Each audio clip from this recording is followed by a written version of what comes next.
Okay, so are you guys ready to go live? Ready.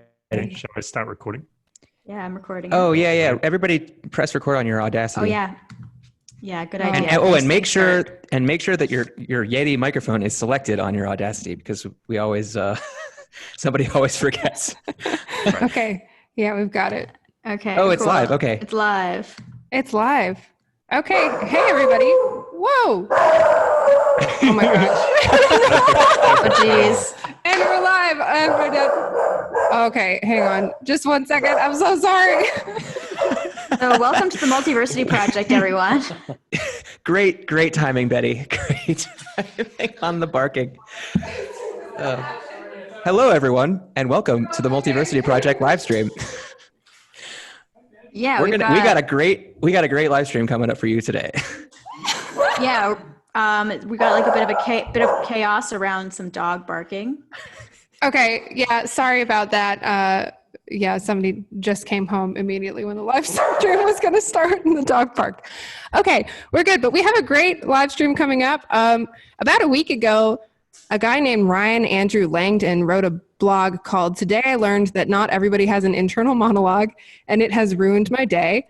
And it seems to have ruined a lot of people's days, or made a lot of people's days. This blog has basically gone viral, and it's about the idea that some people have a voice, like a stream that's kind of semi-audible going on in their heads, like an inner voice. And many people, a minority of people, do not. On my Facebook feed, at least, it's got a lot of strong reactions. I saw people saying, "What? Of course I have an inner monologue, otherwise I wouldn't have a soul." Another reaction I saw was, "Well, those people obviously must be sociopaths." So anyway, we thought this was an interesting topic when we've discussed ourselves a lot. So we brought on the 5 of us. 3 of us do not typically have an inner monologue, and 2 of us do. So we're going to compare and contrast our minds today. All right. Yeah. Thanks for that intro, Katie. No problem. Ariel, do you want to go into what we mean exactly by an inner monologue? Yeah, for sure. So an inner monologue, I speak from experience, is basically a voice in your head that just talks in some way almost all the time. I find it pretty shocking that other people don't have these, but apparently a lot of people don't. We're going to get into, if this sounds unfamiliar to you, we're going to get into a lot more detail later on about what this actually means. Like, different people's internal monologues say different things, do different things, but the defining feature is it's a voice in your head that's almost always there.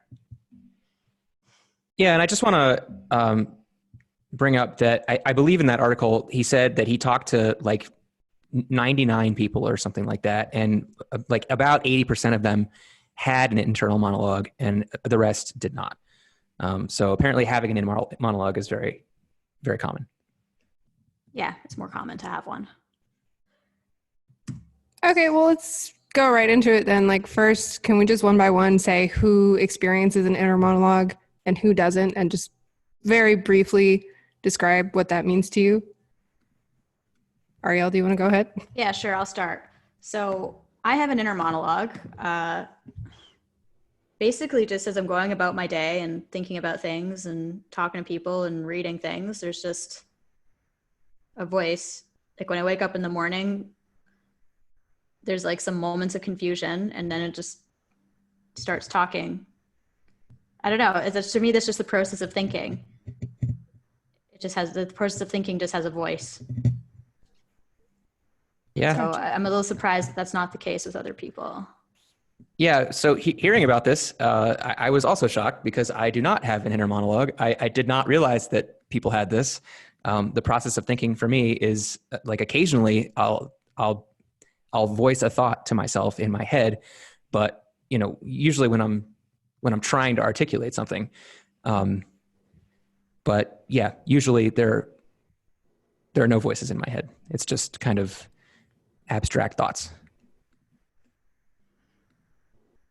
I'm really curious to start asking you more about that, because I just totally don't understand what you even mean by abstract thoughts without a voice. Asher, how about you? Asher's a special guest with us today. Yeah, hi everybody. I definitely have an internal monologue from what Ariel said, it sounds a lot like mine. I definitely resonate with, when you first wake up. For me, I would call it rebooting. I can feel the monologue turn on, and then it's just, like she said, it's how I think. Cool. And, Wow. and Kurt? So before I was 17, I used to be very verbal and I say more linear thinker. But when I turned 17, some changes started happening in my brain, and after that, I began to think more conceptually. So now, no, I don't think often in words. I can if I want to, but I don't have to. So there are other forms of thinking like visual and associative thinking and other things. Okay, so I have a lot of questions for you monologuers. I have a lot of questions for Kurt, but before that, what Katie, about why don't Katie? you? Yeah. Oh yeah, Katie. Oh yeah. I don't have a monologue usually. I think my experience is pretty similar to Chris's, though some differences that we'll tease out later. Usually my thinking is just conceptual, or I feel like I'm thinking in association, like you mentioned, Kurt. It's very abstract and hard to describe. I do sometimes have a voice, and that, like you said, Chris, that's usually when I'm trying to think about how to verbalize something, or like if there's a new concept that I'm playing with and I'm trying to work out a way to describe it that makes sense, then I'll have a voice go through lots of different options and try to find something that hits. But most of the time that voice isn't there at all. Yeah. I'm curious kind of for the monologuers, what your internal process is like when you're wrestling with a new idea. I'm specifically wondering how you guys combine ideas together if you don't already have a word for it. Like how to combine ideas together if Yeah, there's a monologue? like if you're dealing with a monologue, how do you think about an idea that doesn't have a word if you can only think if you can only think in words, how can you think about new concepts that don't have words for them? Well, I never said I can only think in words. Right. Okay. There's like images and emotions too. Okay.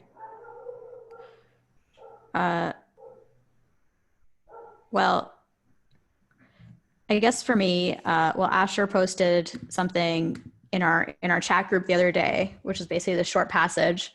And when that happens, and part of it, I had this like insight, like I just had a sense of like the shape of the concepts that were being described matched the shape of something else I'd been reading about. And so it felt sort of like there was like a flash, and then like my thoughts, like I went through a hole, and then like things came together, and I had like a sense that there was a connection, but I didn't really know what the connection was until I like thought it out in words. Oh, interesting. Okay, so like you said the shape of one concept kind of matched the shape of another concept? Yeah. So do you then hear a monologue that kind of is asking questions? Like, does your monologue sound uncertain when you're figuring new things out, I guess? Well, that's more like a visual experience, I guess, is the initial flash of insight is more visual. So they look similar, like puzzle pieces or something. That's kind of what I'm visualizing. Yeah, like one puzzle sliding into- pieces. yeah. Well, Okay. like it was like there was I was reading the passage, and it was describing something very conceptual and abstract. And so, yeah, that was sort of like puzzle pieces. And then I was like connecting it to something in neurology. So I had an image of like a brain. Oh, interesting. It went into my image. Yeah, like being like very zoomed in on the surface of a brain and like seeing like things happening in it. So when the you're same working shape. out, sorry, do you like usually see new concepts in your mind's eye like that? Or is that just in this instance? I'm feeling a little bit like it would take me a minute to like, I'd have to stop and think but I don't want to slow down the live stream too much. Sure. Well, But how about maybe we can switch to come back Asher. to it. Yeah. So Asher, Yeah. you also have a similar experience to Ariel. Do you have any thoughts on that?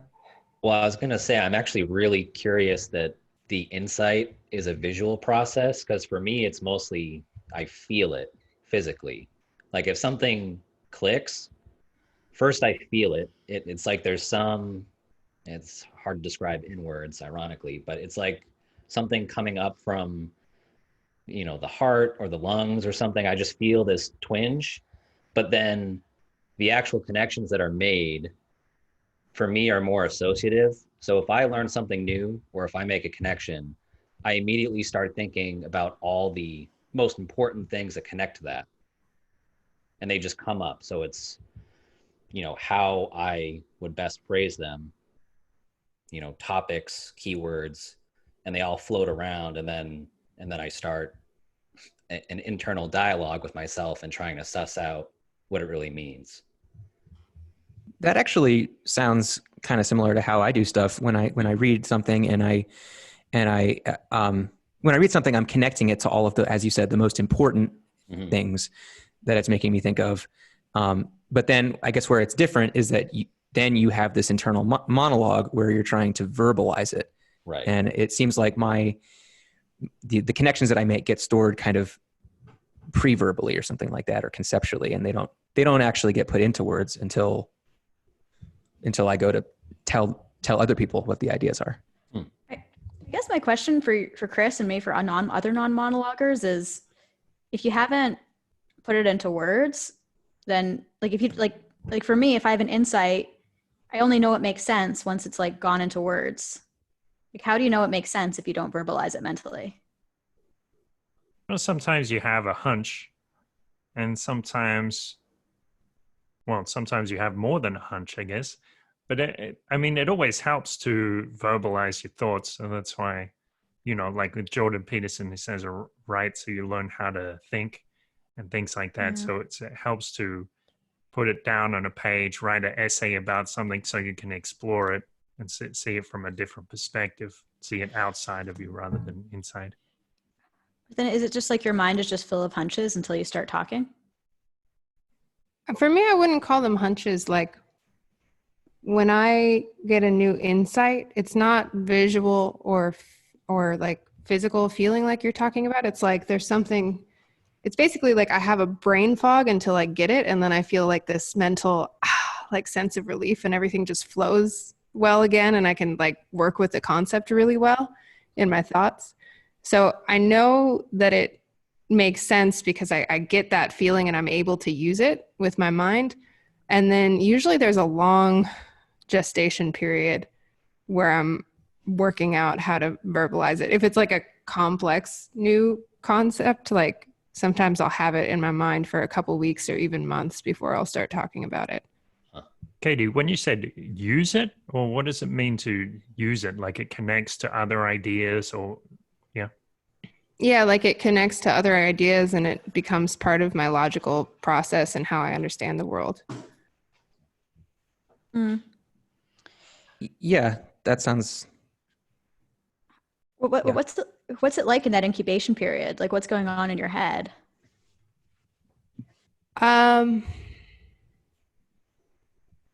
It feels like I'm able to understand things and see patterns that I couldn't see before that illuminate a lot about the world. So it's very exciting, but I don't know how to articulate what it is yet.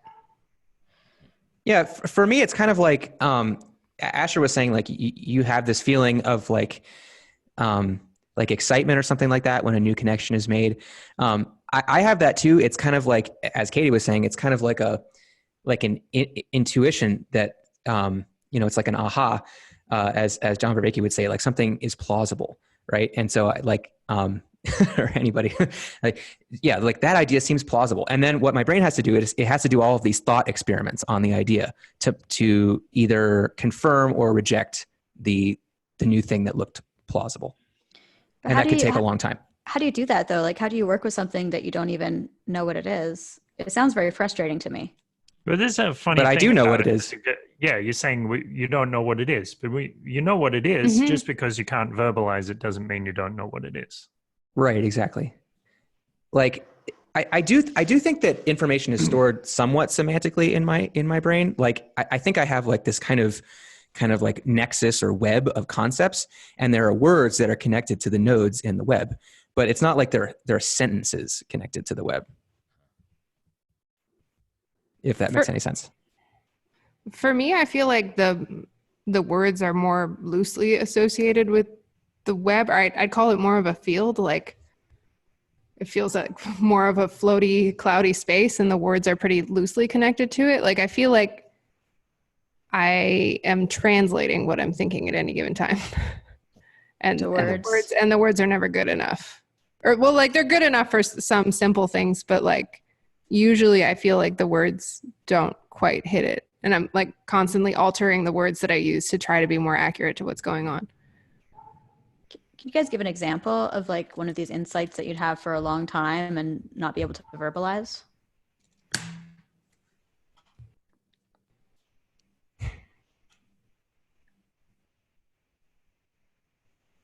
Yeah. I did think of one on the spot. Yeah, like I'm trying to think of something that I thought of recently. Actually, so it happens a lot when I'm reading books. I've just been reading a book by Ken Wilber, and as I'm reading, the words are kind of flowing. They're kind of like playing, playing my my knowledge as like a like they're kind of like sifting over my knowledge, and my knowledge is kind of checking things to make sure that everything is kind of checking out. Occasionally I'll have the words will contain something that I'm excited to read because it connects together a bunch of stuff that wasn't previously connected together. And it creates this like new nexus of connection, which is, it's like a dopamine hit, when that happens. And then there's like a period of excitement, and then a period of like testing it out, as I said. I don't know if that answers your question. I'm still not understanding like how this insight is encoded. It just feels like a bunch of concepts that were previously in my brain that weren't connected before now have a bunch of connections between them. Like my knowledge space is like a web, and there's edges and nodes. It's like a graph, you know, and things are connected together, and each of the connections has certain qualities. And so then so go ahead. Sorry, finish. Yeah, it's kind of like a semantic web, but it's not like I need to put stuff into sentences before I store it in. It's like I store it in, and then as I'm retrieving the data, then I can put it into sentences. Huh. Interesting. I thought of an example that was kind of recent. I actually didn't put it into words really well, but I read somebody else's article that put it into words really well, and now I can talk about it, and it's really exciting. And it's the concept of mimetic tribes that Peter Limberg talked about a lot. Good one. I had the sense for a long time that ideologies and movements and things spread through people, and they spread along with like subcultures. And I've for a long time felt that I could pretty reliably predict like what a person's politics were and things like that based on how they dressed and slang that they used and like different things like that. So I made all these connections, and I started thinking about the world in that way before the word mimetic tribes was there. So like I tried to talk about this concept with other people, and it didn't hit because I had no good way to explain it. And then as soon as I saw that term, I was like, aha, yes. And then everybody can connect with that concept also. Yeah. Yeah, that's how it is for me too. Like the phrase mimetic tribes then becomes, you know, the label for all of a bunch of connections that maybe I had previously made. But now all of those connections are like even more solid because there's a semantic pointer to that, you know, area of the space, of the knowledge space. Yeah. I mean, this is pretty wild. I feel like I've had that experience and to some extent, but I would sort of interpret it like, I guess the only analogous thing I can have is like, I'd have a realization of something that I felt like I already knew. And the realization is the process of it going into words, and the interpretation is it was something I knew subconsciously, and then when it goes into words, it's conscious. But it sounds like you guys are quite conscious of these insights, even though they're not. Yeah. Yeah. I mean, for me, and I don't know for you too, Chris, like I'll be conscious of an insight and, like I said, use it and operate with it in my day-to-day life, and like use it to think about other things for sometimes months or longer. Yeah, exactly. Because I have to shake out all of the comparisons and like compare and contrast all of the different things in the new category. Another one that I think might be useful is I was just reading an article about how Bitcoin is like a mushroom. And so when I read this article, it kind of, number one, it kind of confirmed a sense that I had that cryptocurrencies are like organisms, right? But but reading the article like kind of fleshed that idea out, and it made it more salient to me because I'm like, oh, somebody else was having this thought too. And so it made me just pay more attention to that, and perform thought experiments and think about, well, here's all the ways that cryptocurrencies are like fungus.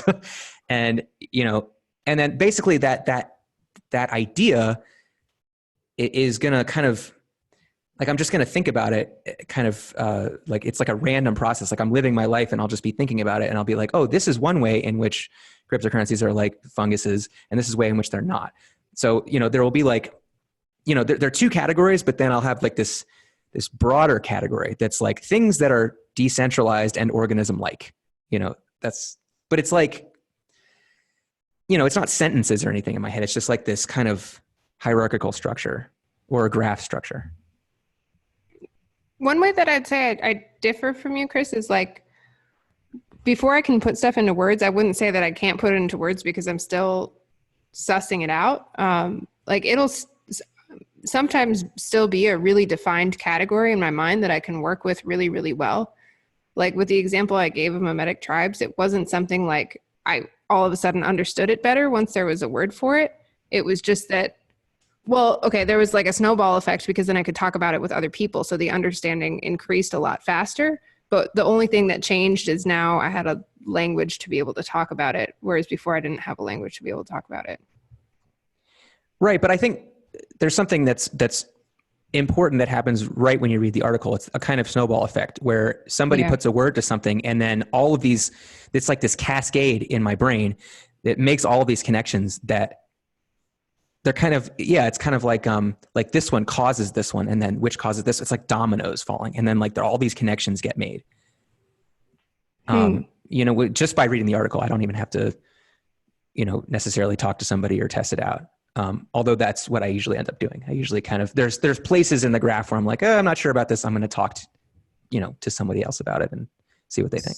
So I wouldn't mind like doing a little bit of like an interview portion where we try to go deeply into like an individual person's experience, maybe Kurt and Asher in particular, because you guys are our guests. Would that be cool for you guys? Yeah, that'd be fine. Yeah. Okay, cool. Maybe Asher, like, I don't know, like just listening to all this, it almost makes me, I almost wonder, like, it seems like there's a similarity between all of us where when we have an insight, there's like an incubation period where it's not put into words.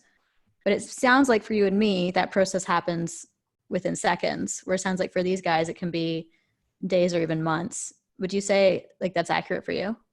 That's definitely something I was thinking, that it's, I guess the best word for it would be latency, that it's just lower. And I was thinking also, I wonder if it just reflects a more general style of thinking. So what I was going to ask is just a very simple example. So when you go to the grocery store, right, and you're reading the back of an ingredient list, and this is for everybody, maybe Kurt can say, but when you're scanning that list, what's happening and what are you doing when you're reading an ingredient list? Because for me, I think I'm very objective oriented. So when I'm reading an ingredient list, and I know this is very simple, but I see sugar, chocolate, whatever's in it, I'm scanning for something in particular. And usually it's whether I want to get it or not. Like if I see high fructose corn syrup, I put it down. So once I scan and see it, that's all I need to know. I'm not visualizing the other ingredients. I'm not thinking about times that I've had this food. It's just very goal oriented, yes or no. So I don't know if that's at all. I would pretty much do the same thing, like it's scanning for sucralose or something, and I don't want it. Yeah. I can definitely relate to that. I'm pretty similar, but that might just be with that particular example because we all have some dietary restrictions. Like for me, I was vegan for a long time, so I'm just like, is it vegan? Basically. Well, I was just wondering, it might be too simple, but I was thinking it's about an interesting example because it is simple, but yeah, it's like only verbal information. Yeah, go on. Well, I was just thinking about what Chris was saying about how this web of concepts is formed, and then what Katie said about being able to express with a new term with other people. And that really stood out to me because, so for instance, when I'm hearing all of you talk, it's not the same objective basis or goal orientation as if I'm looking at an ingredient list, but I'm just kind of listening, and I'm hearing what you're saying and taking it in, but not really responding. It doesn't immediately conjure anything unless it hits on something that I guess I know I'll be able to respond to. So is your monologue, as you're listening to other people talk, is your monologue constantly talking kind of at the same time? No, silent. Oh, interesting. So when you're listening to other people, your monologue shuts off. Yeah. Oh, interesting. It's not. How do you like that how do you think about what other people are talking about? I guess the best way to put it is I hear it and it's like an echo. So I know what you just said, whether it's just remembering it, but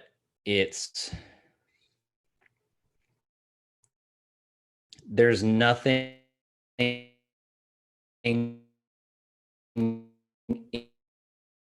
what you said that, if nothing that I need to figure out, it's just me respond how I'm feeling right now. For you, is the monologue like a process of figuring it out? Always? Yes. Most of the time. I mean, I use it if I'm getting ready. It's kind of like an audio checklist, but usually it's when I have to figure something out, something new. So Ariel, it sounds like yours is a little bit different from Asher's. I want to stay with Asher's experience a little bit. I guess I can. Yeah, mine's not like that. Like Asher, do you imagine like conversations between people? It depends on what I'm thinking about, but yes. Like what kind of are those conversations also a process of figuring stuff out? Yeah. So it can happen if I'm in checklist mode. I'll think I have to talk to this person from the lab about this, and I imagine what I would say, and then maybe what they would say and how I would respond and how basically we're going to get something done. If it's figuring something out for myself, I usually don't imagine characters. I don't imagine a scene unless it's specifically about someone. So I can use it as a stage, but it's not always necessary, if that makes sense. Interesting. And you're also very imagistic, right? Yeah, it can be. Are the images also a process of figuring it out?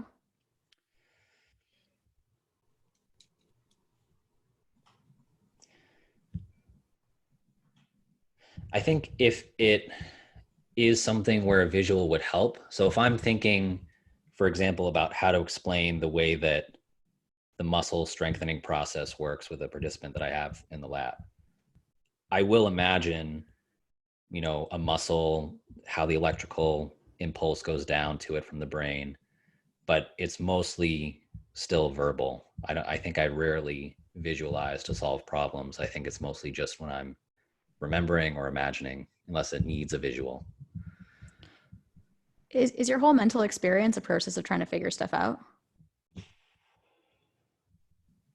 Mostly. I think aside from memory and checklists, I think, yeah, I mean, it's kind of what life is all about. I definitely can relate to that. I definitely feel like I'm always figuring stuff out or trying to figure stuff out. Ariel, is yours not like that? Mm-mm. No, mine's not like that. Interesting. So do you just have like kind of, yeah, I guess monologue that has nothing to do with figuring stuff out? It's just kind of narrating or is kind of random maybe? I mean, sometimes it's figuring stuff out and like making checklists, but I find that to be like toxic. So I try to minimize it. When it tries to figure stuff out? I just don't like it. It doesn't feel good to me. Maybe I shouldn't say toxic, but it doesn't feel good to me. It feels like a clunky. virus. It just feels like it takes over the better stuff for What's me, the or better like the stuff? more enjoyable stuff for me. Like thinking about like stories or jokes, or like often it's like memories also, like replaying memories, or like fantasizing about the future, but that's also toxic in a different way. It's a lot of that though.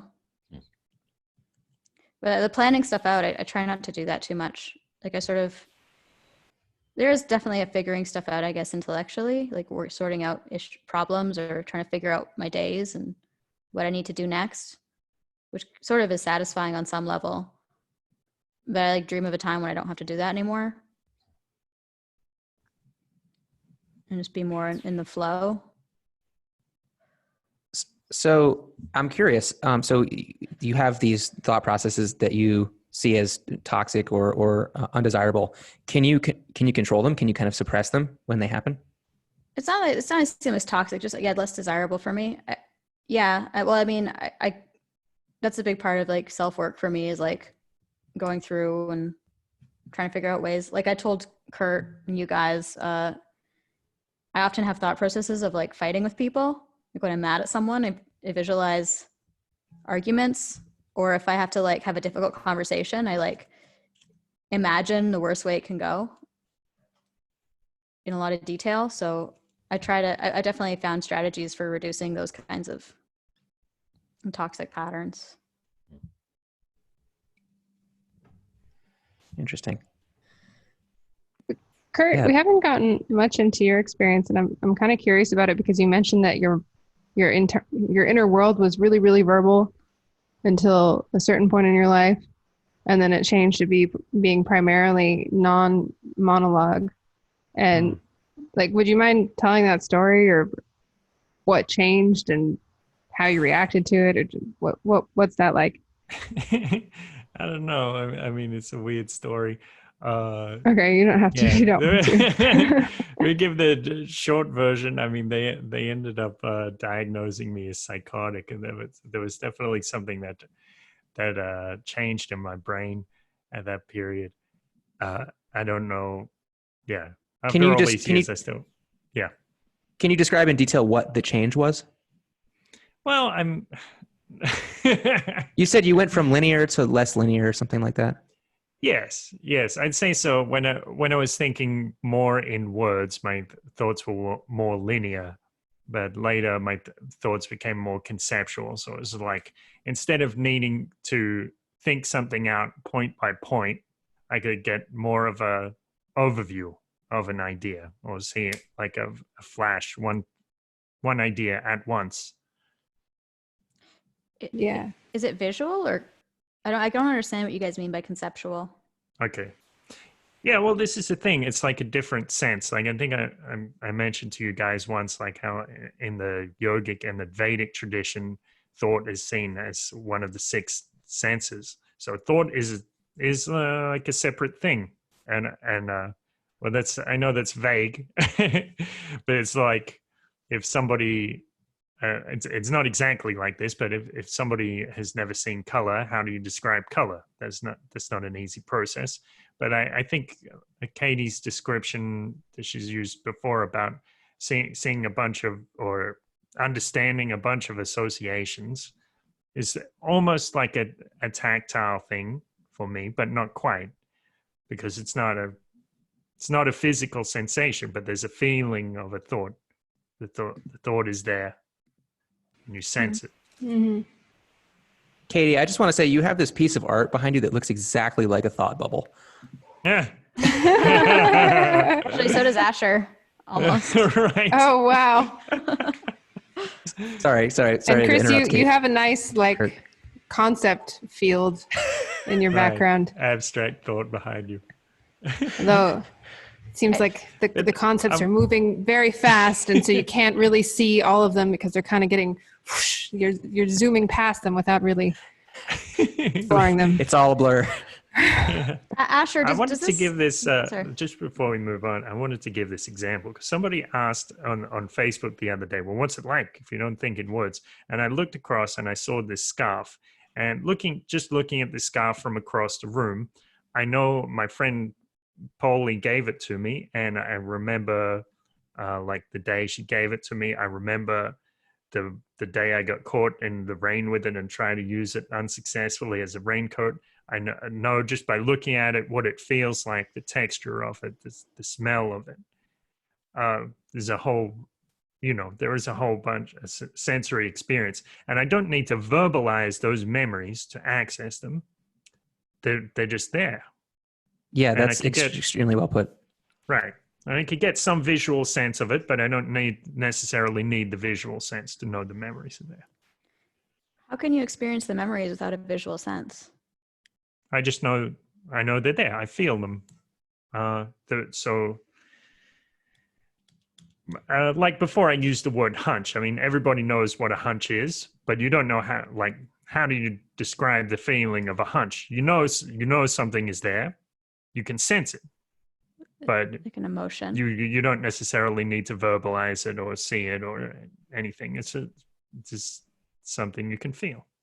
Yeah, that's really interesting. That it made me associate with like when you told the story of your jacket there, like it's, looking at something can do that. It can put you back into a place in the past where you were, and it can almost like bring up like smells and sounds and textures that you experienced before. And yeah, it's like your brain is kind of like tracing back through all of the connections that are associated with that thing. The connections, and I'm trying to think of how to explain this.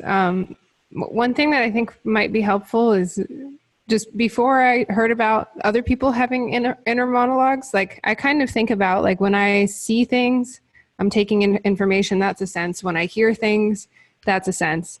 And when my visualization is really bad, but when I visualize something in my mind, I kind of think of that in the same way, like I'm taking in information and like that's a sense. And when I'm thinking something out, like that's something that I feel like I'm sensing and experiencing, and then I'm thinking about it to see if that wording makes sense. So like there's something going on that's not visual, that's not auditory, that's not like tactile, that's not any kind of sense that I'm experiencing, that's the actual thought, or that's how I think of it, and I don't know how to say what it is. I'd be super curious, like if we hooked this all up to MRIs. I feel like when I'm visualizing, it's like visual, and it's like my back here would be lit up. And I'm curious if when you guys are thinking, I'd be curious if there's like any sensory area that lights up or not, versus compared to us. Yeah, we were talking about that before, and I was saying just offline on the chat, and I was saying that I feel like the part of my brain that most people usually dedicate towards visualization is the part of my brain that I use for this kind of conceptual mapping thing that I do. Well, the visual part you use to see also, so you can't be completely using it for that. Well, but you also use it for I'm not saying I'm totally using it for that. Obviously, it's doing visual processing. But what I'm saying is, so the way that my brain works, I've always noticed this. I'm very unvisual compared to most people. My brain just doesn't do as much visual processing, I think, as most other people's brains do. My brain has a lot more auditory processing, I think, than the average person. But I think maybe there's just some kind of conceptual nonsense going on in there too. Okay. I'm not sure about that though. It would be really cool to like hook myself up to an MRI. Asher, is any of this landing for you?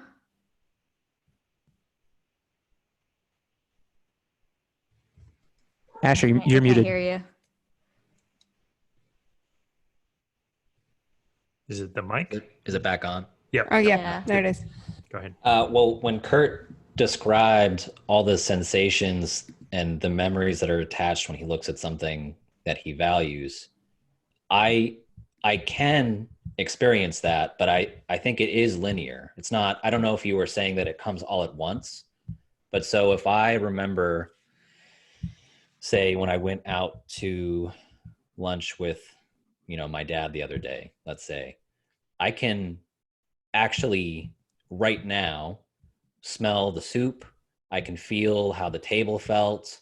I can kind of feel the temperature of the room.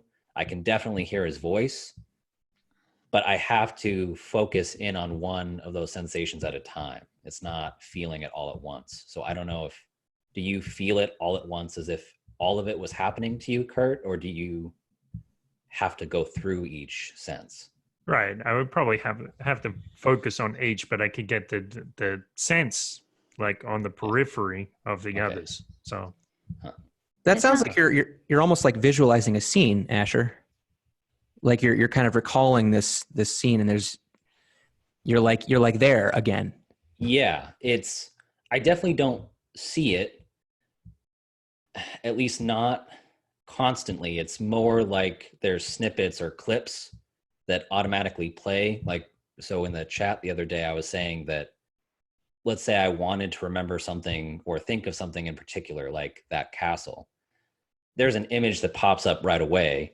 But if I want to think about something more, it's almost like it's suggested to me and I'm not creating it.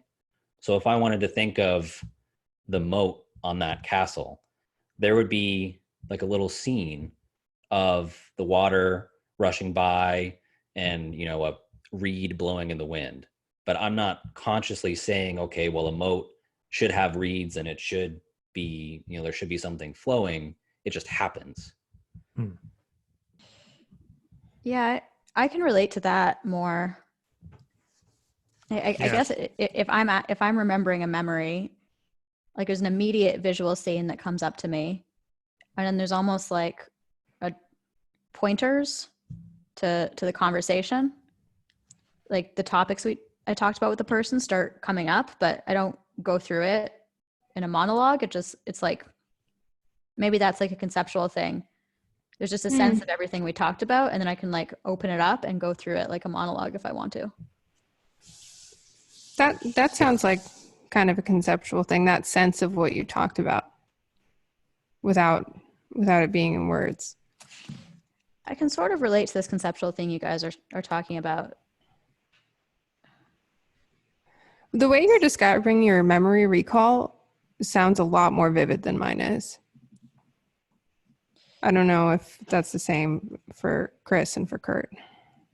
Yeah, I would say that as well. When we were talking earlier in the chat and you guys were describing how vividly you visualize things, I was just like, wow, I was just blown away. I was like, when I picture a castle, if somebody says to me, picture a castle, I'll picture like, I don't even think that it's visual. It's like this vague idea of a castle. It kind of might be like this shape with like some spikes on the top or something like that. Like that's what comes to my head, And then if somebody says, imagine a turret, then I might like, picture a turret or imagine but there isn't, like, as Asher said, there isn't like a scene that just kind of builds itself for me. And I thought it was interesting too, how you said when we were talking earlier, like, I wanted there to be a peasant. Actually, I'm not sure if that was you, but somebody. Asher, yeah. Okay, yeah, and then you said, and then he came up to me and he had had a tooth missing or something like that, and I was like, whoa, my brain definitely cannot do that. Like, I don't know where that's coming from. Yeah, that's like in dreams, like Robert Wagner talks about in lucid dreaming, plain and simple. Like you go through and you open a door and say there's going to be, a circus or whatever, and then you walk through the door and find the circus, and there's all this detail, and you're like, well, hang on, how did this get to be there? Because this didn't come from me, or at least not what I normally think of as me. Yeah, exactly. It strikes me as basically a lucid dream. And I want to note that I do in my dreams, that does happen, where like all of this stuff just happens in my imagination, and it doesn't seem to be me coming up with it. It's just imposed on me. Yeah, that's what daydreams are. I don't think I've ever had that. Like I've had them when I'm asleep at night, but I haven't had like, my teachers would always say like, why are you, stop daydreaming, because I would like zone out. Right. But usually I wasn't picturing stuff. I was just kind of surfing the waves of surfing the concepts. I can relate to everything you just said, Chris. Like, I feel like I don't need to say anything else. Just copy paste. Yeah. Did you guys not like? Did you guys play like imaginary games when you were children? Like, that was all I did. Yeah, I definitely did that a lot. So you're like imagining a whole different thing? No. I usually just imagined that I had superpowers. Well, okay, so I think one thing I've been thinking about during this conversation is the word imagination, and my concept of imagination. It's changing because it seems obvious, but the word imagination has an image in it. So I guess when most people are saying they're imagining something, they're actually like conjuring an image. But when I say I'm imagining something, I'm just bringing up the concept field of that and playing around in it. Yeah. Yeah. It's like, it's not, for me, it's not an image. It's like a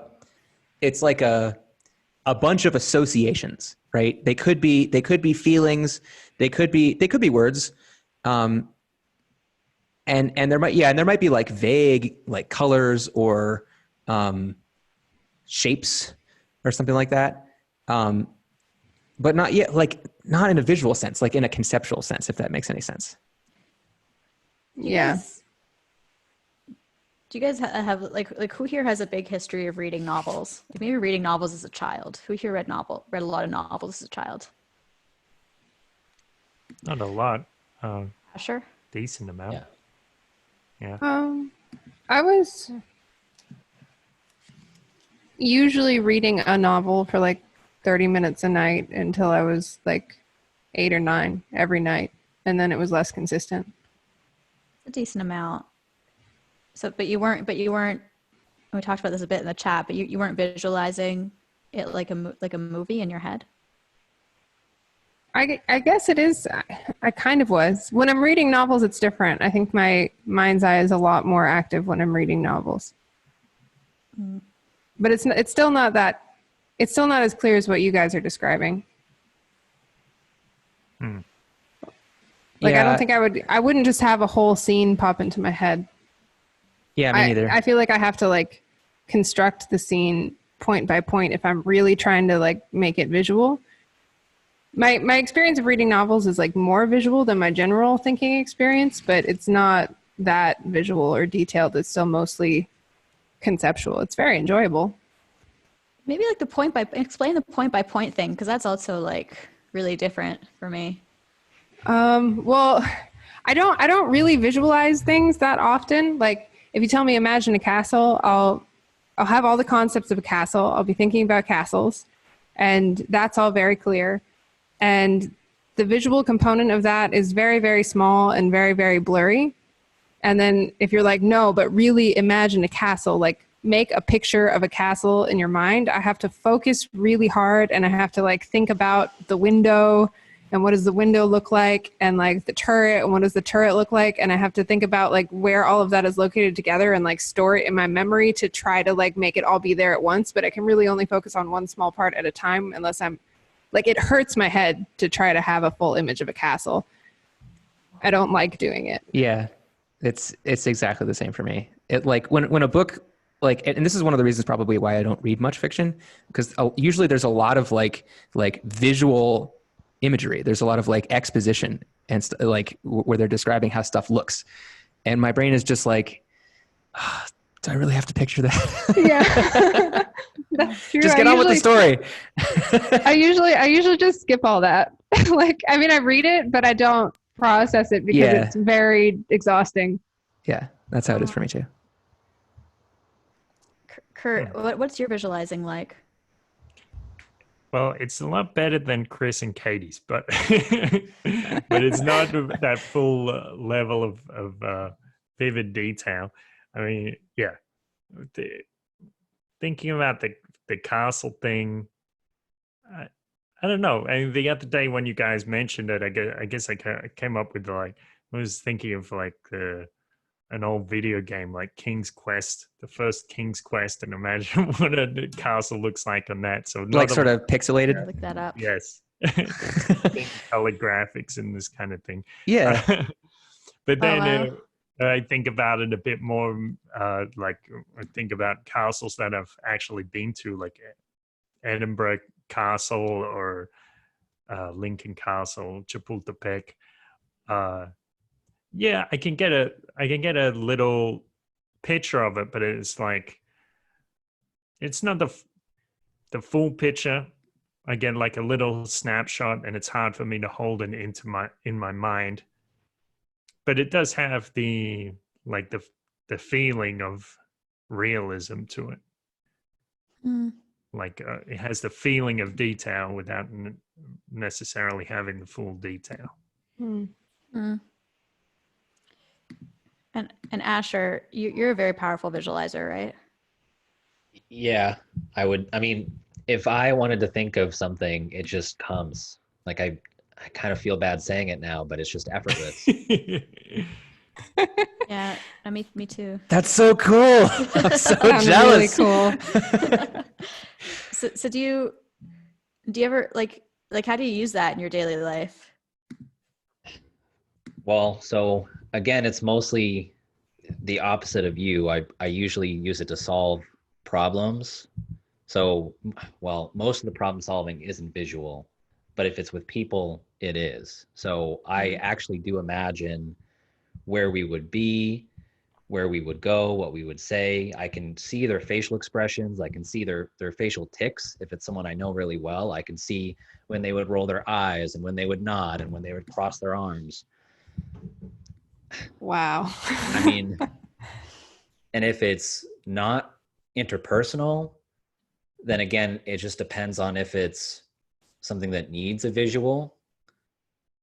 I mean, I also do daydream all the time. I mean, it's not always solving problems. I like it, you know, while you guys were talking and Kurt was talking about the castles he visited, I've never visited a castle, but I have this image of Neuschwanstein, I think it's a German castle.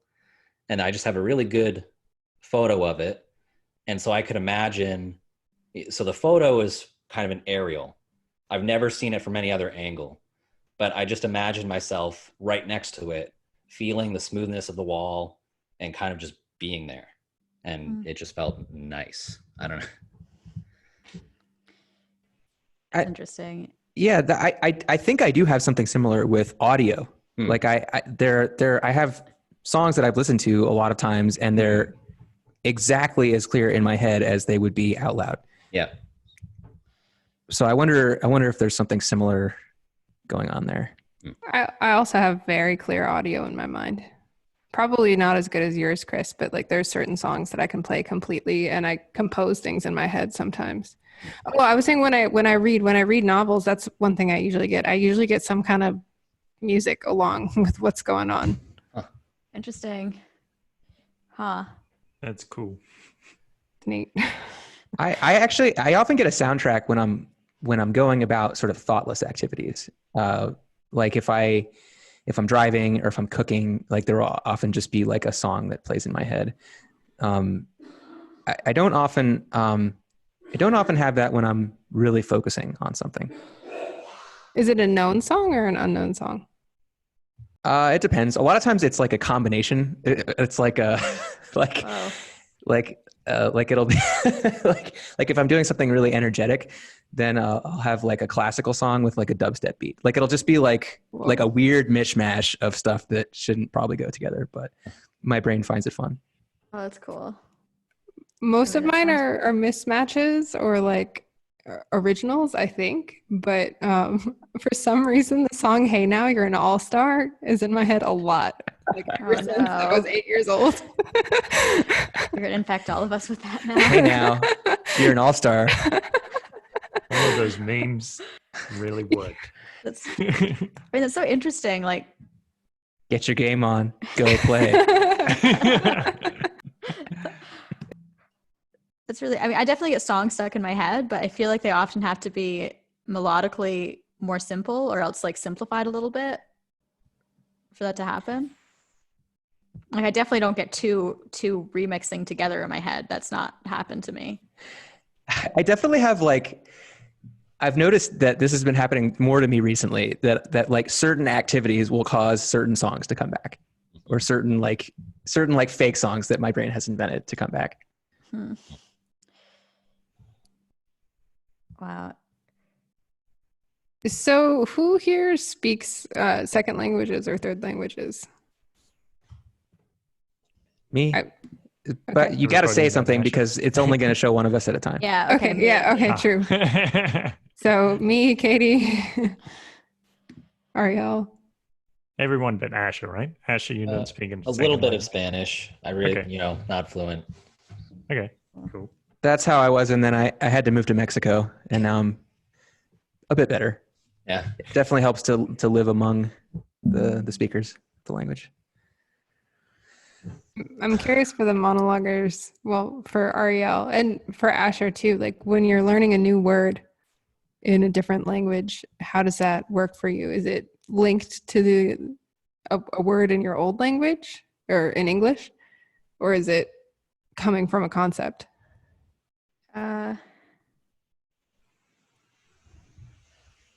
That's a good question.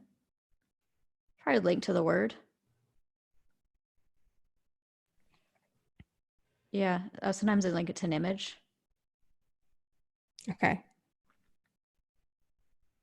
What about for you, Asher? I would say it depends on the word. So if it's just conversation terms, like how are you? It's just, the way that it's used. It's just the impression. But if it's something more complicated, like if I remember the word for, I think it's sunrise in Spanish is something like madrugada. But I know for me, I linked it to the bird madrigal because it sounds the same. And I know that they call at sunrise. And so it was that root sound link. And I find that I do that a lot when learning any new word. If I learn a new word in English, I'll look at the root if I know it and then connect it to other words with the same or similar. Yeah, it's a cool thing to do. Okay. And then, like when you're speaking it, does the madrigal come up in your mind? No, it's just saying it. For the record, madrugada means just like the wee hours of the morning. Okay. Sunrise is amanecer. Yeah. Madrugada. Just for all those who are interested. It can also mean dawn. So I guess, yeah. See, so when I'm hearing that word and trying to learn it, it's a hard word, so I'm not just going to remember it. Like often I just hear the word and remember, but that one I wouldn't remember. So I try it. So in first seeing the word, I see madru, which makes me think of like mother in a lot of these romantic languages. So that sticks. And then mad sounds like mud. And then gada, I would make up some mnemonic for that. So I'd make up a mnemonic. I'd like connect it to, I connect it to French if I can. And then I try to make a mnemonic that connects it to its meaning. But often I'll just hear the translation from an English word, and if it's an easy word, I'll just remember. More what I was trying to get at is like, if your thoughts are in a monologue, not when you're first learning the new word, but like when you're actually speaking a second language, like, are you monologuing in English and then translating to French or Spanish and then speaking in French, or are you monologuing in French, or is it just coming out of the ether of your mind? Or let's speak French. Let me think. D'accord. Mon français est D'accord. très rouillé, mais Ok, quand je parle français, Uh-oh. quand je parle français, je ne pense pas en anglais. When I talk in French, there's no English, and my French is pense really en rusty. français? Quand je parle français, yeah, actually, there's a bunch of like feelings and associations that come up with speaking French that are like different. Okay. I asked her if she's speaking, like if she's monologuing in French. It takes up so much focus for me to speak in French. I don't have time to monologue while I'm talking. Quand je parle français, je dois appuyer toute mon attention sur parler et je veux pas penser à d'autres choses.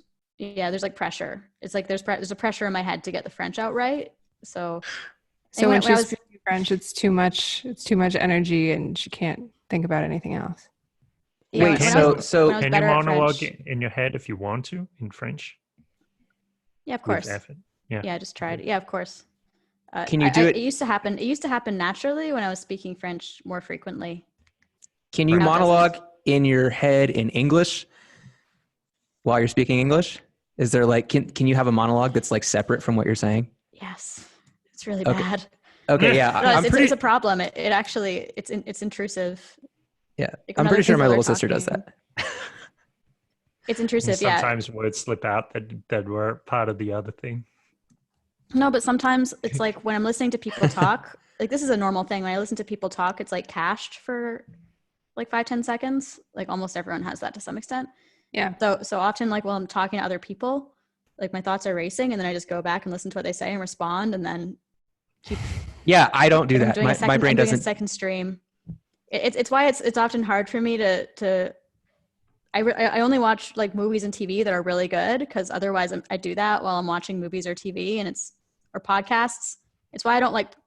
Sorry, I know I'm on a podcast, but it's why it's hard for me to listen to podcasts. And that's why I like reading because reading matches the speed of the monologue exactly, which is so nice. That's why you gotta listen at 2x. It's still not exactly the same though. Interesting. Yeah, reading is nice. It just like narrows it down to just one thing. It's almost like meditating. Whoa, Yeah.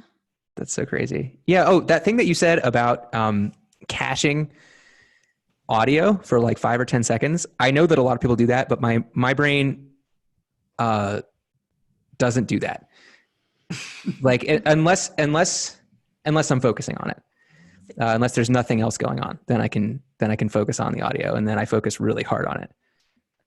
But if I'm thinking something else, my brain doesn't do that unless I focus on the audio, unless I focus really hard on it. But if I'm thinking about something else, and see, so I just catch that whole thing, and then I was thinking about wanting to ask Asher if he has the same experience as me, and then I like went back and listened to it. Yeah, I can't do that. That's like voodoo magic. I don't know what you just did. I also cache. So it's not a non-monologue thing. I also cache like you do. I think most people have some kind of cache. I think it's normal. Yeah, my brain is very strange. There's only one thing that can be in my working memory at any one time. So it's either like the audio that's been happening or it's the thoughts that I'm having. They can't be both in there at the same time, which is why I have problems sometimes, like interrupting people, you know, as you well know. Yeah, I understand your struggle a little better now. Asher, do you does your monologue? Do you often go off and monologue while people are talking? Yes, and so actually, I'm going to bring up my job a lot just because it's relevant. So I train people there's an exercise routine and we have to count and check their form. And so I'm running two things simultaneously in my head. I'm talking to them about whatever they want to talk about, but then I'm also either counting what they're doing, or I'm asking myself, did they do that correctly? Or, what's the next wait? And so all of that is going on at the same time. Okay, I can do that if I practice. Yeah. Like I can do a bunch of different things at a time if I practice those things and they become kind of second nature. Like it seems like the counting and the telling them and the keeping track of what movements they're doing, you've done that enough so that it's kind of mindless, right? Like you don't actually have to think about it that much.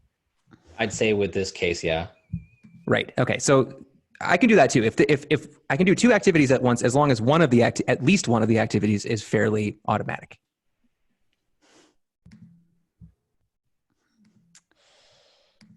Okay. Yeah. So, I was thinking today about what my monk friend said to me, like he was describing this analogy for meditation. He was talking about RAM, and it's like you'll focus on one thing during meditation, and then maybe something starts interrupting, or so there's this like a second layer, and then you add another thing. So you're focusing on two things at once, like two parts of your breath or two parts of the mantra, like you're focusing on the sound of the mantra and also the meaning of it or something like that. And as you keep going, it's like you build up your RAM to the point where you can like concentrate on 20 things at once or something like that. And I was like, oh, okay. And it was like, yeah, so when you get to the stage where you can focus on 7 things at once, that's a beginner level. I was like, oh, right. Okay, I think I've got 2. I literally can't. I can't not have something verbal going on. Like yeah. But also, if I'm doing something verbal that's too slow, like talking to people or watching a movie or something, I need to be doing something nonverbal to take up like the extra space, or else I go off into. See, like while I'm talking to you guys, I'm drawing. Yeah, you always doodle. Yeah, I can really focus on not doing it, but it's almost is like the meditation thing, just focusing on the conversation and not going off into my own monologue while you guys are talking. Ariel, did you say you did Vipassana a couple of times? I've done it twice. Right. So the whole time, like 10 hours a day, your monologue. I was trying not to. Right. And Sometimes I allowed myself to, but it was like a really Okay. hard temptation. I allowed myself to a lot, actually. I was honestly just trying to stream the monologue into like the best possible directions. It was almost impossible for me to stop. When you weren't monologuing, were you still thinking about things, or was it just empty? During Vipassana, you focus on like your breath and your body. So there was moments where I was just able to do that in isolation, but they were really rare. It's just always like sparking off into this and this and this monologue. But you were able to influence your monologue into a more positive direction? Yeah, and I shouldn't really call it a monologue because there's a really powerful visual component that's almost always there. It was like it's like I was seeing things, and there's a monologue and there's a visual and there's an emotional element.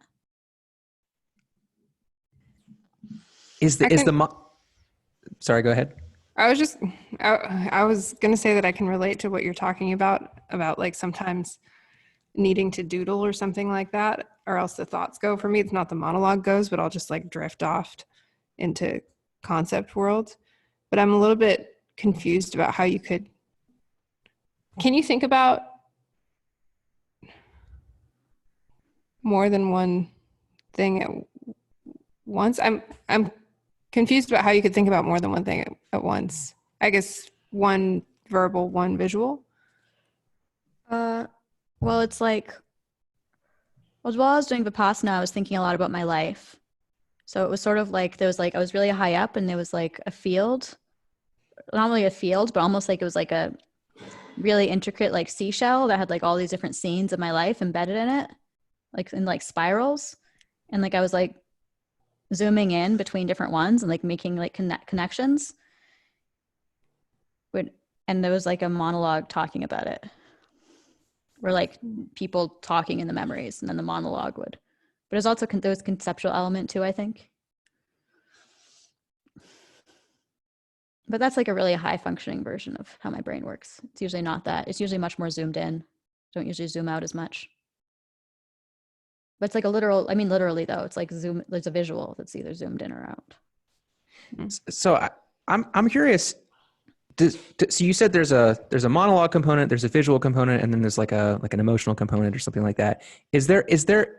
Are they connected? Like, is the monologue talking about the scene that you're looking at? I mean, the monologue is me. Like the monologue is, I mean, I don't know. The monologue's always just talking about, it's just me talking about things. Like it's like the monologue, and the monologue is me. Like, an edited version, I guess. Asher's oh, go ahead. What if the monologue isn't you? What would that mean? I mean, I should say the monologue it's an element of who I am, or it's like it's a manifestation of it. Like,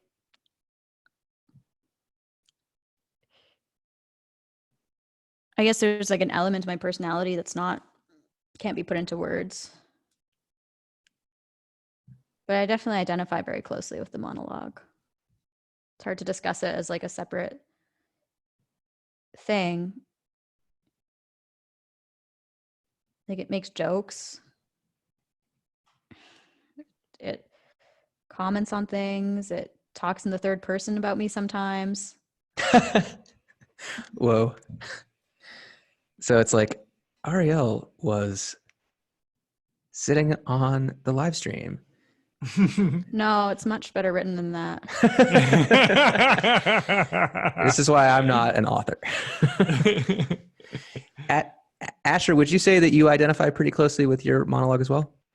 Yeah, I'd say about 95% of the time, I know that it's me, or at least because I usually monologue when I'm figuring something out, it's me figuring out who I want to be. So I will ask myself questions or say something, but I can say, no, you don't really want to think that. And then I take it somewhere different. And I think the other 5%, it is when the monologue is making comments either about me from the third person. So it's like saying like you are something good or something bad.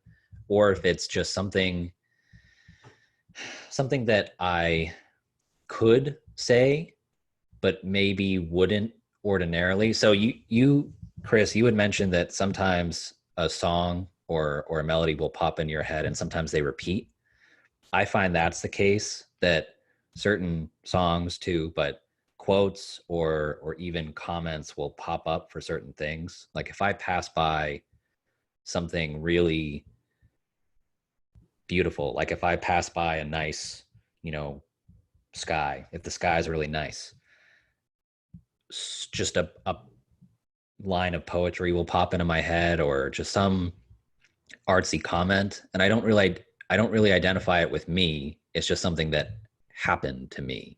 Is it a artsy comment that your brain is making up, or is it something that you heard somewhere?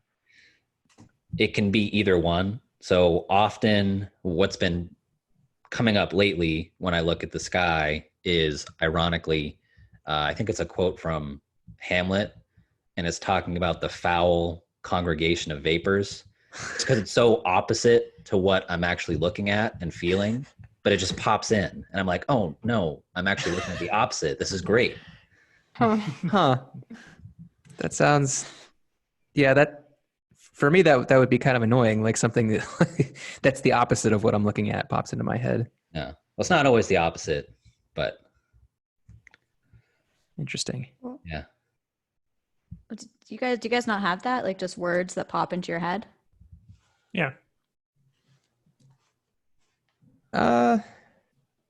Yeah, I'll have like phrases pop into my head, maybe. Like what? I'll have to think about it.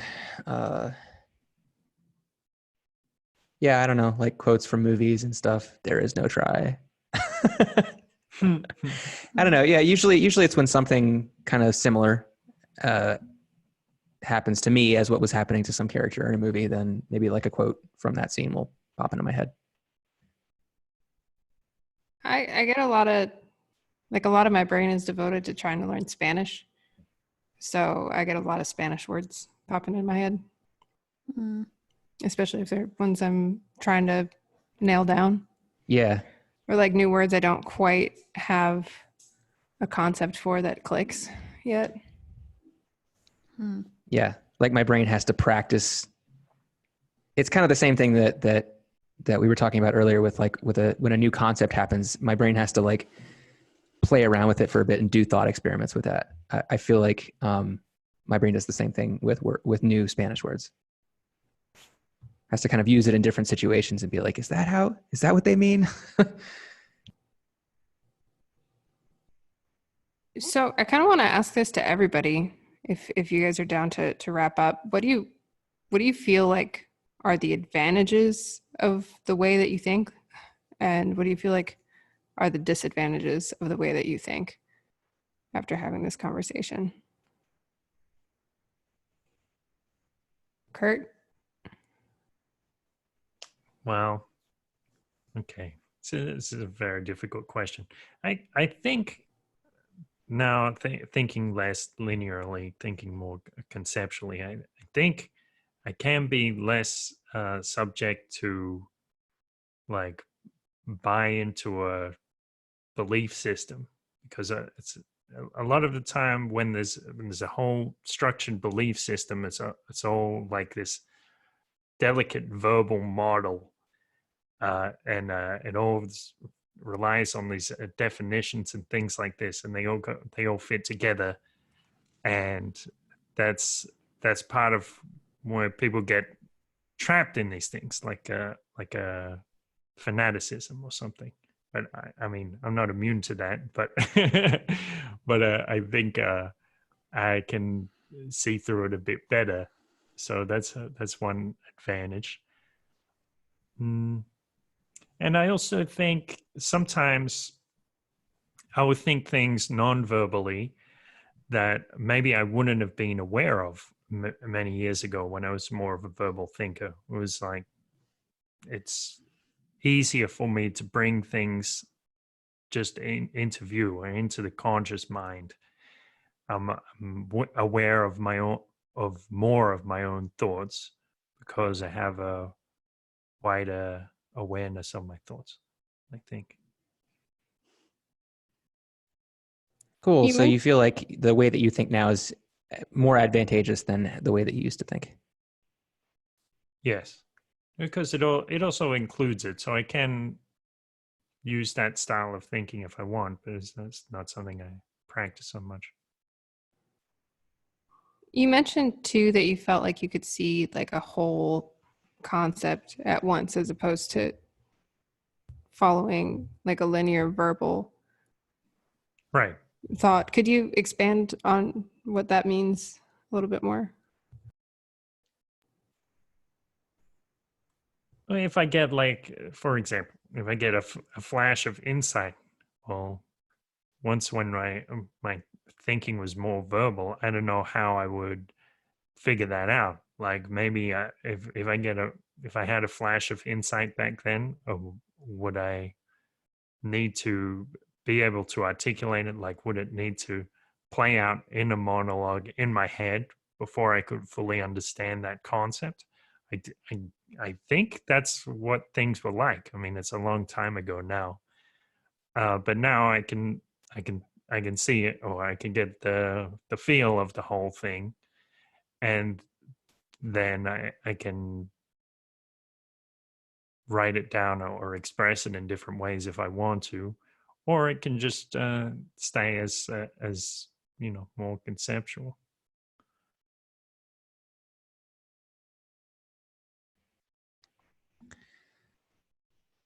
All right. Katie, would you like to go next? Sure. Which is for advantages right now? I guess both. Both. Okay. Well, disadvantages.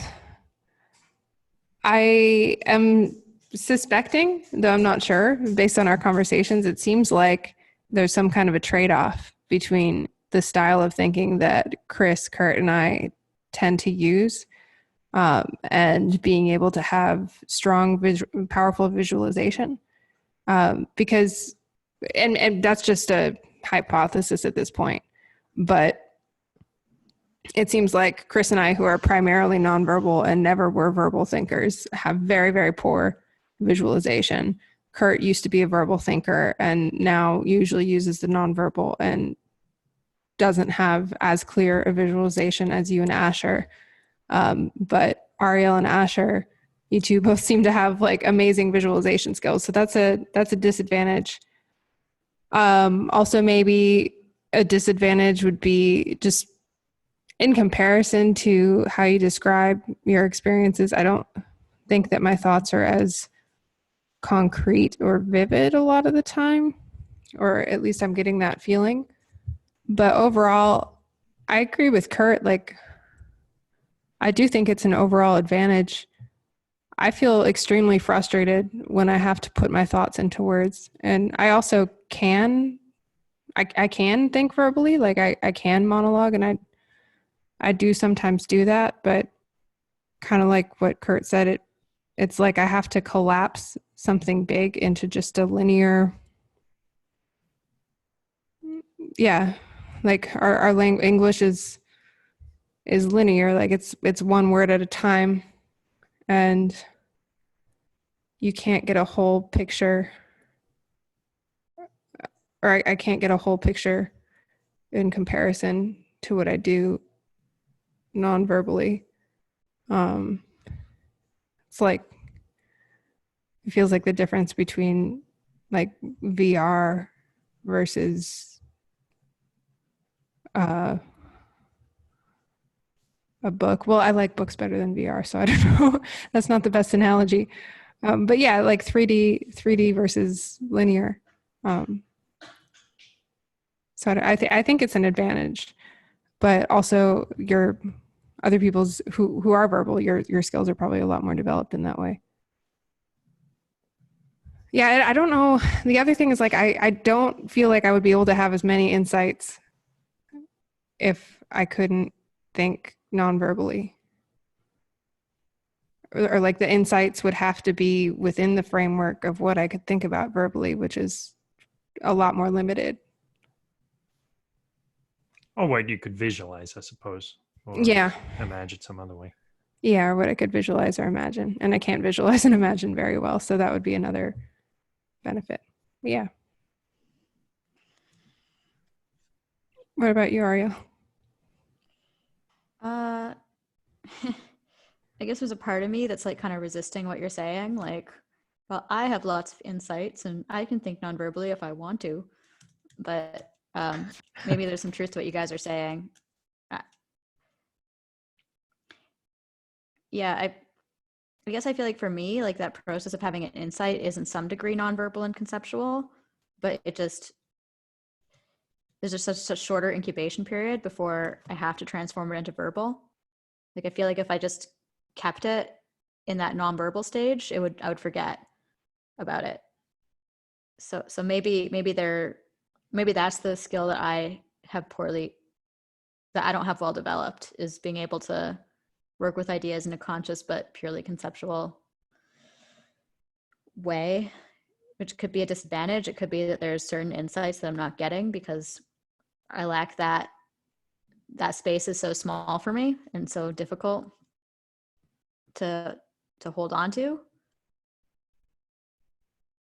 And maybe that's a disadvantage generally is I feel like my thoughts are just always like going so quickly from thing to thing. It's hard to get, like for me, it's an effort to get it to focus on one thing. And also my thoughts are very vivid and intrusive. Like there's a word called maladaptive daydreaming. And like when I first read about it, I read the whole Wikipedia page for it. And I definitely spend hours of every day daydreaming, like even in the present. Wow. Yeah. Like it's hard to go to sleep at night. When I wake up in the morning, it's really hard for me to get out of bed because I just lie there and daydream. I really like staring out at windows when cars are moving. Like I just get lost during the day in daydreams.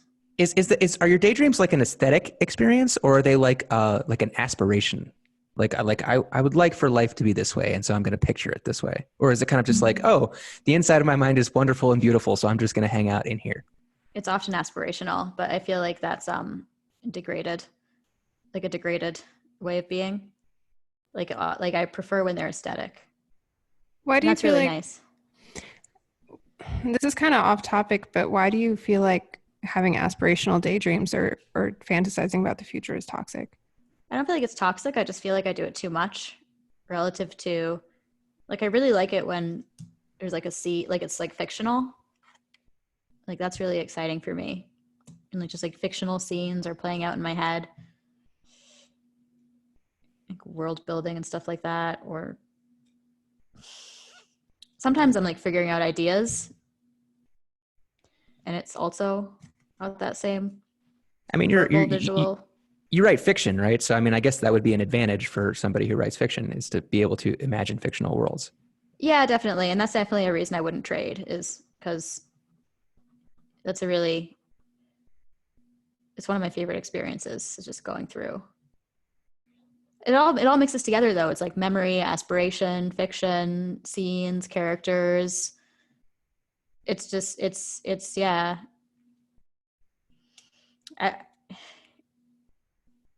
I wouldn't trade. I really like it. I like the way it is inside my head. I like it too much. That's the problem sometimes. Like I definitely sometimes miss out on conversations and stuff like that, or like don't do as much because I'm like in my head a lot. Yeah. Cool. For what it's worth, I'm a little bit jealous. Asher, what about you? What do you think are the advantages and disadvantages of your style?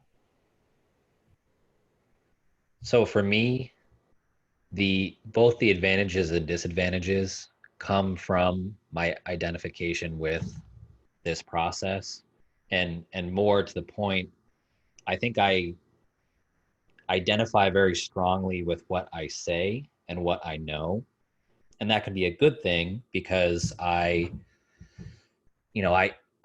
value the fact in myself that I can tell a joke or a story that my best friend will really like, that I can suggest a video that my coworker will like, that I can pull out some arcane fact for the participants that come through.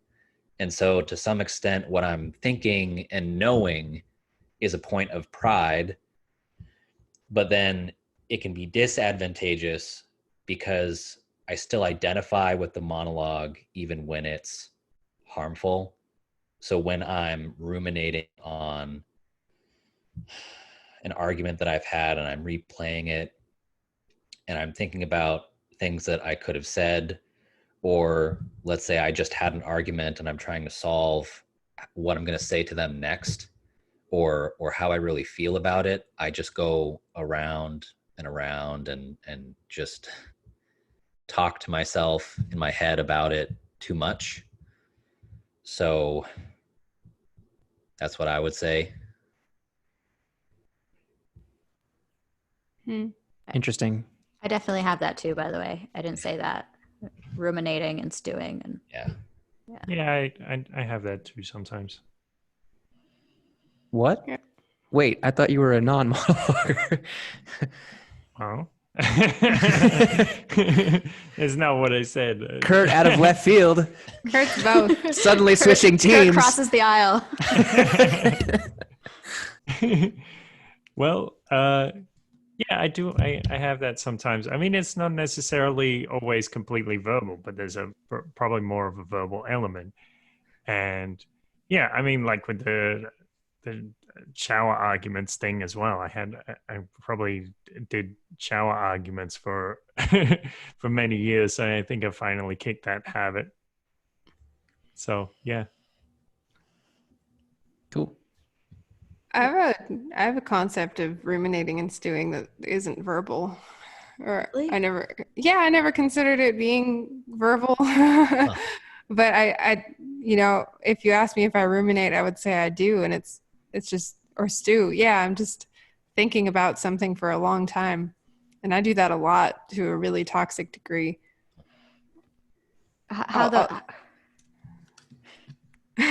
Go ahead. Like if you were mad at me, like how would it happen in your head if you were ruminating or stewing about it? I can kind of describe it. So let's say I have this. I have no idea. Kurt, you go ahead. I have no idea how to describe it. Say I have this ugly feeling, like say somebody rejected me or something like that, or like that person's not my friend anymore, and I feel that like I'm disappointed, and I'm also a little angry, or I don't know what else. I'm like there's a bunch of emotions in there, and I can feel it in my belly, and maybe I don't even go through it verbally, or maybe I don't like play out the argument or play out what I would say to them, or or what I think of them, but maybe I think about the memory, and it's like tonguing an ulcer or something, like Yeah. like I won't just let the feeling play out and go. I'll tease it. I'll poke it, like poking a wound, and that it will continue because of that. But it can also happen in a verbal way, and that I don't know if it would continue more if it's verbal, but possibly. Okay, what you said just sparked me when you talked about tonguing an ulcer and like just making it stay. You also mentioned associative thinking. That's something that I'll do if I'm like really angry at someone. I'll think about what they did that made me angry, and then I'll kind of run through my whole concept of the person and like color it so that they're evil. Sometimes like I'll like just like make all these associations with like how there's actually a pattern to how what they're doing is actually bad or malicious. Not too much, but if I was really, really angry at a person, I could see myself getting into that for a while, just like reforming my concept of the person with like an anger filter. Uh-oh. Do you ever like after you have a fight with somebody and you're feeling particularly mad about them, do you kind of run through what you said in the fight and what they said in the fight, and like whether you were justified in saying it, and maybe your coloring of them as evil is to kind of help yourself justify what you said? Like, oh yeah, well they are just being a bad person, and so I can, I'm justified feeling mad at them and having said whatever mean thing I said. Yes, I'm 100% sure I've done that many times. Yeah. I don't really feel that need to justify myself. I sometimes go back and wonder if my actions were the right actions or the wrong actions, but it's not in terms of justification. Yeah. Usually I'm happy with whatever I said. Or I try to make myself happy with whatever I said. I try to justify myself, but if I'm trying to do that, that's an indication that I have doubts about what I did, and then I usually end up not feeling justified in what I said. Do you guys ever go down the corridor of imagining yourself having done something different and how it would have turned out? I find it hard to do that, actually. Not really. Sometimes, like I have, but not often. Okay. I think it's because I'm a determinist. Yeah, I'm so interested in how this is this is like actually giving me so much new insight into why we have such different belief systems, actually.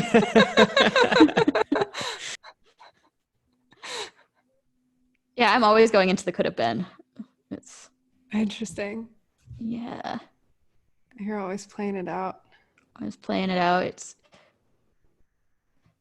I do that sometimes, but a lot of the time I'll cut it off pretty quickly and be like, Yeah, but that's so, that's unrealistic. Or it's like if things worked out well as they happened, or saying, things had to work out as they did. It only makes sense that way. I don't believe that. I go way into it. I do That's I've done whole lifetimes in the Oh my Right. gosh. I've done whole lifetimes in the can be, but like future that's authoring. I relate to you, Kurt. Like I feel like, well, that was how it's supposed to happen, so I better just deal with it. Yeah. Asher, do you go into could have been? Oh no, have we lost Asher? Uh-oh, Asher, you're frozen. He was moving just a second. Either that or he's very still. Oh, there he is. Yeah, I absolutely do. Actually, I was just now. That's why you froze. And this is actually something I've been thinking about. I hope it's not too off topic, but just something I've been trying to figure out is how to let myself be shaped and not be the shaper. Because more with what I'm going over right now, I'm imagining all the things that could be different from the past, but what I'm channeling that into, or what I want to channel it into, is how to make the future into what it would have been if I had done something different. Kind of convincing, if I had an argument or whatever it was, convincing them that, oh no, actually, not that I had said this different thing, but that let's just act like I had, almost. And it's just really hard to accept that the past happened, and more to what Kurt was saying, to accept that it happened the way that it should have. I have a very hard time believing, especially when I've said something wrong, that that's how it should have been. I always think you should have done it differently, and now you need to fix it. Right. Well, I think a big part of that is actually the auto exigence, like self-demanding, because or in cognitive behavioral therapy, one of the Albert Ellis's self-defeating rules is like, I can't make a mistake, and if I do, that's very bad. Well, that's a belief that holds a lot of us back. Yeah, I think I kind of used to be like that, and then I realized that, like, actually, the only time I learn things is when I make mistakes. Like, if everything just worked out perfectly every single time I made a decision, then I would never get smarter or more experienced. So I just, whenever I make a mistake, I kind of am just like, well, that sucked, but I'll learn from it, and and so maybe it was supposed to happen, because maybe I won't do something similar in the future. Yeah. I don't. Yeah. I was just going to say, I can't relate to this. I don't have this concept of like, that's how it was supposed to happen, or it should have happened differently, or, well, if it happened, then that's how it should have been. You don't even have could have been. Yeah. Wait, what do you have then? Just, oh, that's what happened, and then you don't think about it? Well, no, I think about it. I think that's what happened. And then I think about how I can use the knowledge and experience of what happened to influence what happens in the future, and how I want that to, like, how I want to internalize what happened, how I want that to guide me, like what that teaches me about the way that things work and things like that. So I definitely think about it, but I don't have a like, oh, it should have been, or if it happened, that's because it was meant to have happened. Like, I don't have that doesn't really make sense to me. It's just kind of what happened. And then given that this has happened, what's the best that I can do going forward? It's like, I'm always at a starting point. I don't know. I mean, there's something about that seems very unaesthetic to me. There's probably some insight behind that. Well, I mean, to me, could have been is like, there's so much beauty in could have been, because could have been is where all the tragedy is. And if you get rid of that, it's like, sure, life is more pleasant because you don't have to deal with regret, but it's that's beautiful. Well, like I do have, I guess I do, I kind of have could have been, but it's only given that something else was different. Like I can imagine, I do sometimes imagine a different life, but when I go back to the moment of making a decision, I'm still in the headspace that I was in then, and I would only make a different decision if I was in a different headspace. Yeah. Well, here's a thing, an interesting thing. I don't know where this technique. Maybe it comes from Neil Goddard, who's like this, like sort of like the Secret type guy from the 50s or something. Anyway, he talks about this technique where you say you have something like you get into an argument or something and it gets really heated and maybe you offend somebody, but you can go back there in your mind and visualize or daydream or, imagine the scenario again and imagine like, how could I have done this better? What could I have felt? Mhm. And how could it have played out? How could I have been more respectful or, honor the other person more or something like that? And when you do this, of course, it's not exactly like you change the past because the other person will still know that the whole thing happened. But something does happen. I don't know exactly what it is. There's some kind of healing that goes on there. It's like some kind of retroactive continuity or something. It's very interesting. Hmm. Yeah, that's one way to use could have been. I sometimes do it that way, but I definitely use could have been or sometimes should have been, but more could have been as like, it's like poking into a wound. Like there's like masochism, Hmm. like it's To really try painful. to motivate yourself or just to feel it? Just to feel it. Just to feel it. To feel alive. Yeah, to feel Just alive. to feel yeah. something. Yeah, because like it feels good to feel like broken apart and sad. So it's like you keep going back to like the could have been and the should have been, or the sometimes like just the vivid memory of what happened, how it could have been different. And like sometimes it's like, I guess I almost relate to Asher. Like sometimes it's Asher, sometimes it's like like that's like it's just I've had times where it's just torn me apart that like the past is unchangeable. And sometimes even like I've done drugs and I've had a moment where I feel like I'm back there and I could do something different. And it's like it just pulls What at me. happens? All kinds of stuff happens. I mean, it's just pain, right? That's all it is. You're just making yourself feel more pain. And you even said it was kind of masochistic. Yeah, but it's like beautiful pain, Like it's like sadness, which is like the most beautiful emotion. Well, there's We'll have to have another live stream on how sadness is the most beautiful emotion. Guys, I'm thinking maybe we should probably wrap this up soon.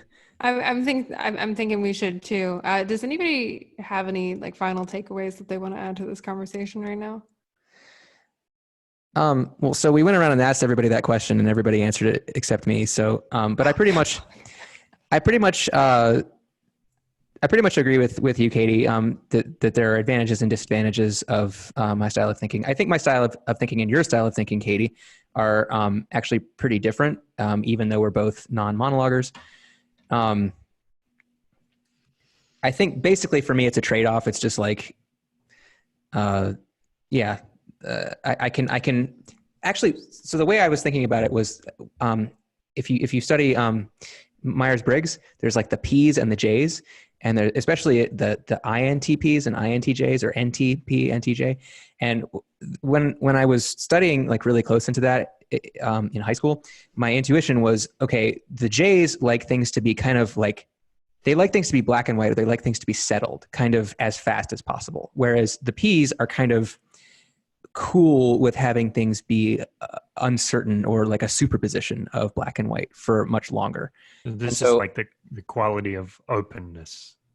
Yeah, maybe. Yeah, maybe. So that's kind of how I see it. Basically, like I feel like I'm just a bit more P than average. I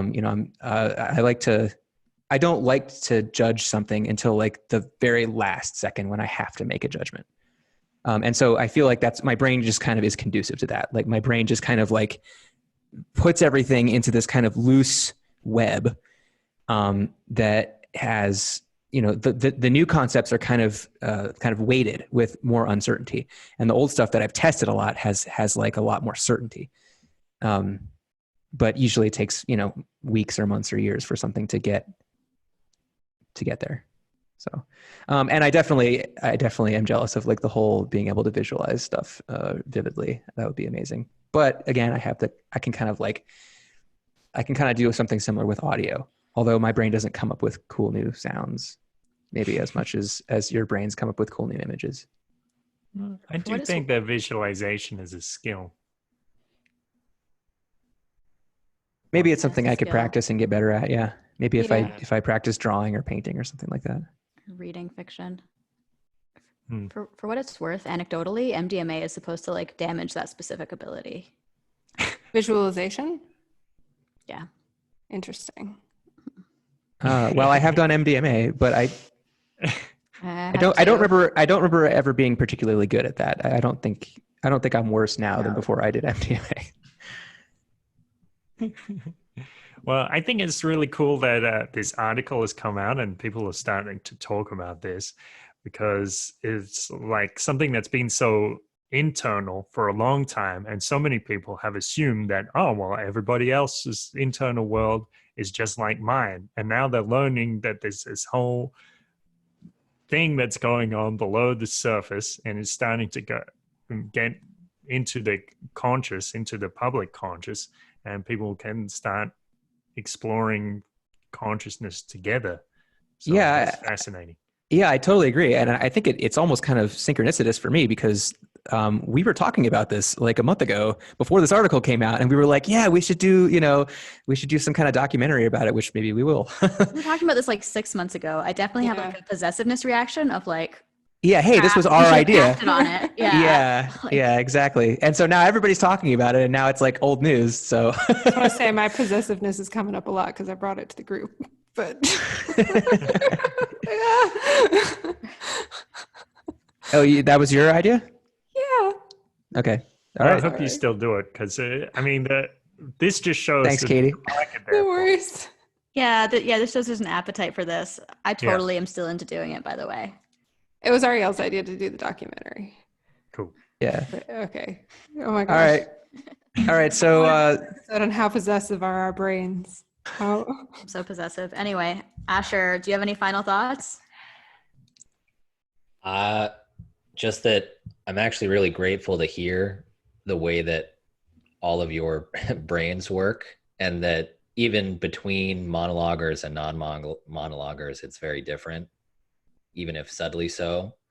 And I guess because again, I'm a problem solver, what I might try to do now in conversations going forward is actually ask not just what someone thinks about something, but how they got there. Because I think it's too easy to think of the way that you think when someone says something and be totally flabbergasted at how they said what they said. Because if they thought the way that you did, they wouldn't say that. And maybe it's an obvious reminder, but I think it's a good one for me. That is a really good cool. one. It's a good note to end on, I think. cool. Yeah. Yeah, well, everyone who's still out there, thanks for watching. If you like this content, please like, subscribe, leave us a comment, and hopefully we'll have more content like this